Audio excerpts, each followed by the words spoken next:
Welcome back my new blog में friend, आप सभी का स्वागत है।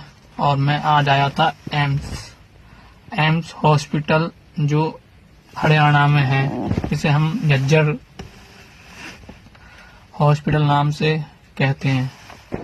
और एम्स में आपको दिखाना चाहूंगा कितना बड़ा ये एम्स हॉस्पिटल है। तो फ्रेंड्स देखो, मैं अपनी गाड़ी से उतर के चल लिया और ये देखो, ये है एम्स हॉस्पिटल। काफ़ी बड़ी पार्किंग है यहाँ पे फ्रेंड्स। ये देखो, इतना बड़ा हॉस्पिटल है और काफ़ी बड़ा हॉस्पिटल है फ्रेंड्स। और यहाँ का तो काफ़ी अच्छा और बेहतर ट्रीटमेंट है यहाँ पे फ्रेंड्स।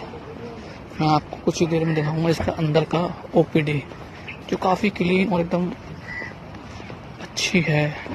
तो यहाँ पार्किंग देखो, वीवो में पार्किंग है फ्रेंड्स। कहीं भी देख लो, गाड़ियाँ ही गाड़ियाँ देखेंगी। ये देखो, सामने इतना बड़ा हॉस्पिटल है फ्रेंड्स।